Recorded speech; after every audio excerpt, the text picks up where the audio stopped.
Hi, everyone, and thank you for joining Growing Tech Fast, the Org3D podcast, where we talk about growing tech startups with those who have grown them. Today, I'm joined by Brooke Motta, CEO and co-founder of KSOC. It's great to have you on the show today. How are you doing? I'm good. Thank you so much, Emily. Thanks for having me. Of course, looking forward to diving into KSOC in a little bit more detail. So, for Sure. the benefit of our listeners, can you tell me a little bit more about who you are and what your mission is with the work that you're doing right now? So KSOC was founded 2 years ago, and our mission was to make Kubernetes secure by default. We've executed against that mission, and we have been focusing on securing cloud native security environments since the beginning. So it's been going really well, thanks. Perfect. Well, can you tell me a little bit more about your background and how you began this journey with KSOC? I started my career off as a go-to-market leader, leading teams at companies like Rapid7, where I worked for 10 years. They're based in Boston. I saw tremendous growth at that company. I started as a very early employee. There were 6 people when I started, 600 when I left. We had an IPO. I also have led go-to-market teams at companies like Bugcrowd and Sonatype. And so I've largely been on the go-to-market side of the house. This is my first time as a CEO and co-founder. Perfect. Obviously, Rapid7 is such a big name in the cybersecurity company. How was it starting as employee number 6 and seeing it grow up to 600 when you left? It's been great. Corey Thomas, who's the current CEO, has done a great job leading the organization. It started off as a grind. We were trying to find product market fit. We were educating the market.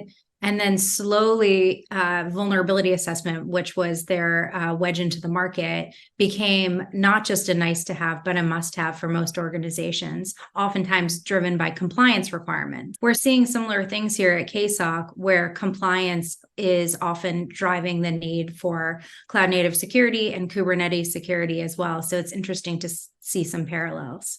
Yeah, definitely. I mean, it's so exciting to, be part of that journey as well with Rapid7 as well. That must have been so cool. Yeah, it was really cool. Can you tell me a little bit more about KSOC's plans for the rest of this year and then going on to 2024? Yeah, so we've had a lot of early success. We have a world-class team in place, but we have a lot of growth to do. And so this year we're focused on growing the team, growing our customer base, really investing in areas where we've already had some success.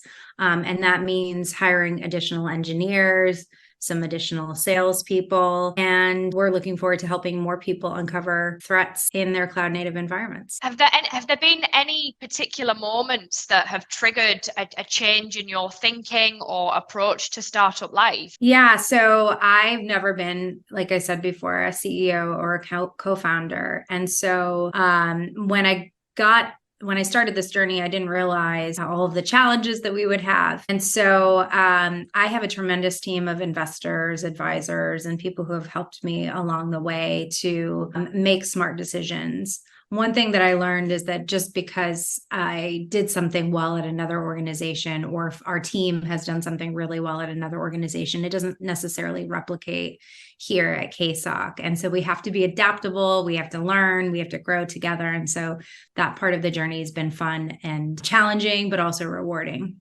Yeah, definitely. I think as well, like being part of a startup as well, like coming from, big companies like, that Rapid7, the Sonatypes, and then being a CEO for the first time, having that adaptability and being able to adapt to all that change is so important as well. Yeah, I agree. Definitely. Well, I guess leading on from my last question, what would you say have been some of the lowest and highest moments of your startup career? Starting a company is really challenging from scratch.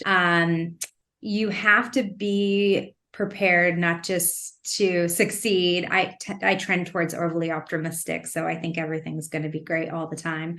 But you have to be prepared for some failures, and failures are good because those are the opportunities that we have to grow. And so I think many founders would probably tell you, you have to take a step back in so many ways to start a company, but it's so rewarding at the end. And so I guess contrary to it being a challenge or maybe not a failure, but definitely a setback in some ways. It's also really rewarding to see a team come together, to see customers getting value out of your product, to see people working together from different departments. It's very rewarding. You probably have all of these, high and low moments per se every day, really. As I think that's probably just, what a startup's going to be like, really, having all these, the ebbs and flows every day, really. Especially for a first-time founder. I think when you become experienced at something, which I'm not yet super experienced at this role, I think maybe these things become common. But as their first-time events all the time, they're definitely challenging. Definitely. Obviously, as a first-time founder and starting this journey, if you could, what would you tell your 20-year-old self? Yeah, so 20-year-old me was super ambitious, but I didn't know any of the skills that it took to get to certain places and open certain doors. The biggest challenge my younger self had, and I still struggle with this sometimes, is imposter syndrome. I couldn't even do public speaking for a period of my life because I was nervous that I wouldn't be the smartest person in the room. And so as I gain experience, I've learned that you have to sort of jump into the deep end sometimes, even though it might be scary, your voice deserves to be heard. I've had mentors in my life who've helped me to overcome these things. But the more I do these scary things, the less scary they become. And so that's my advice to my 20-year-old self, but also anybody young coming up in business, especially women who sometimes feel the sense of imposter syndrome. I hear it more in circles with women than anywhere else, to just be brave and jump in. Yeah, definitely. I think that's such a good bit of advice as well. I think especially with imposter syndrome in today's day and age, there's so many ways of being able to compare yourself to others, really, and having that imposter syndrome. I feel like so many people struggle with it today, and just that piece of advice I think will be so helpful for anyone listening and just anyone in general, really. Yeah, sure. Perfect. With COVID and having the aftermath of COVID, a lot of businesses kind of, there was a shift in work from home per se, and having that whole different dynamic switch from in office to working from home. Would you say that the COVID and the aftermath of COVID has affected you and KSOC? Or to me, the biggest thing that emerged from COVID is I feel like we learned what's most important in life for a lot of us. And for me, I've been able to spend some additional time with family, with friends, invest in myself. And so, it's been really rewarding at work because I've done those other things. It allows for me to help other people and to be a better leader. But the biggest thing that I've learned is what's most important in life. Absolutely. Just being able to appreciate those little things, really, I think is anyone can really take on and highlight in life, really, is just appreciate the little things. Yeah, I agree with you. Definitely.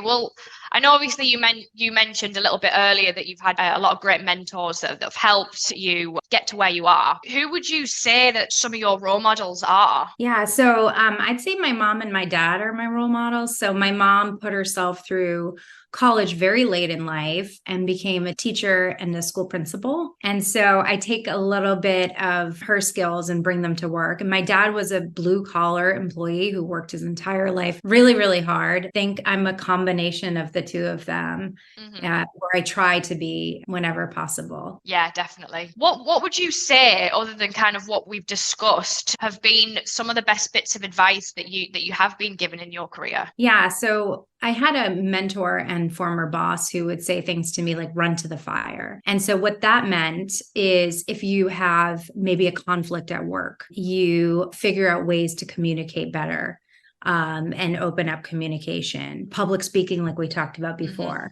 If that's a fear of yours, sometimes jumping in is the best way to do it. Sitting in a meeting where you think maybe my idea isn't that great, or I'd love to share my idea, but I'm nervous. So those are all sort of run to the fire moments. And I think about that often, especially in a moment where you maybe don't want to confront a fear. Yeah, again, that's such a good bit of advice, because especially when you mentioned that public speaking, that I also used to be so scared of public speaking when I was a little bit younger. Look at you now. I know. And then here we are doing podcasts. And I remember when I was in college as well, I was so scared. And then I don't even know. I just ended up doing some public speaking, and since then I've been fine. But yeah, it's just jumping into the deep end. It's just so important, especially when you get nervous about certain things, and just jumping in, run into the fire. It's you do need to remember it in so many aspects of life. I agree. Yeah, perfect. Well, what do you think our listeners should do more of in 2023? I think your earlier question made me think of this, but invest in yourself. Take time to whatever it is that you need to do, meditate or work out or get some fresh air, just move, because it's really hard to help others or to advance yourself in your career, to be productive if you don't find that time for yourself. So I know that that's not necessarily specific work advice, but I just don't think that without moving and taking care of yourself, you can be as productive as possible. Absolutely. Especially in the work from home phenomenon as well. It's just like you're in your space all day, every day. Just getting up and just moving around a little bit, I think would definitely help. Yeah. For sure. I just took a walk 5 minutes ago with my dog before starting this podcast. I definitely should be doing that more. Well, at least walking. I definitely don't do that enough. Perfect. Well, it's been such a pleasure speaking to you today, and hearing your story and getting a little bit more of your wisdom. Thank you to everyone listening, and tune in next time for Growing Tech Fast. Thank you. Thank you so much, Emily.